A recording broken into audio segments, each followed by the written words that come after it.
and welcome back to Expert Talks. I'm Agathe Dikar. Today we're with Joy Inouye, who previously worked at the National Safety Council, researching best practices in safety management.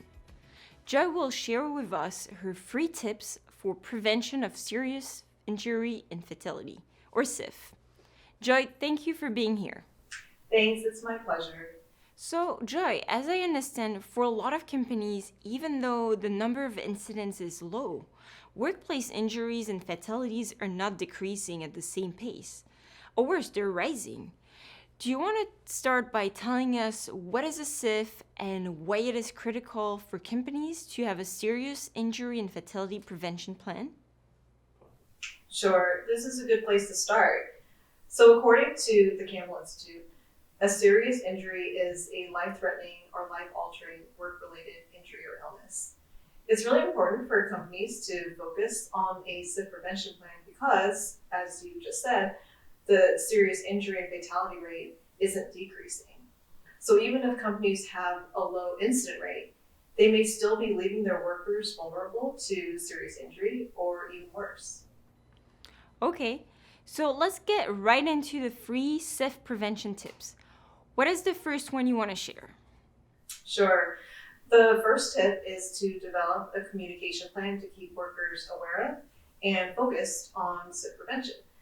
Leaders can start by changing the conversation during safety meetings. So instead of talking about OSHA recordables, they can ask workers if there have been injuries with SIF potential and if they have all they need to do their jobs without having a SIF event.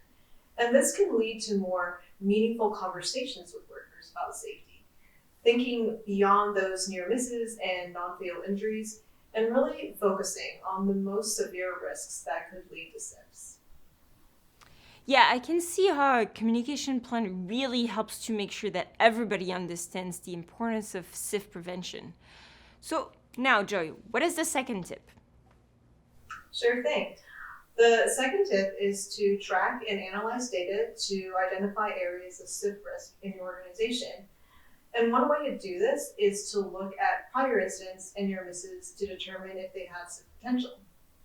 Safety teams can also go into the field to gather observational data, talk to workers about their experiences on the job, and train workers to create detailed incident reports. And all of this creates a rich pool of data for your organization to find potential risks and also take proactive measures to prevent SIF incidents. Yeah, and that makes a lot of sense. Data should be a big part of an organization's SIF prevention efforts. So Joy, now, what is your last tip? Sure. The last tip is to act on the lessons learned from your SIF prevention plan. You want to monitor the results of your efforts to see if SIF risk is actually being reduced and make changes or improvements as necessary. You may also want to reevaluate the SIF metrics you're tracking and identify additional sources of data for your SIF metrics. Also, check if corrective actions are being followed and if they're mitigating hazards and reducing SIF risk. This really closes the loop on the process and provides checks of the system. Excellent. So Joy, now, can you recap the 3 SIF prevention tips you shared? Sure. So the 3 SIF prevention tips are: first, develop a communication plan for SIF prevention. Next, track and analyze your SIF metrics.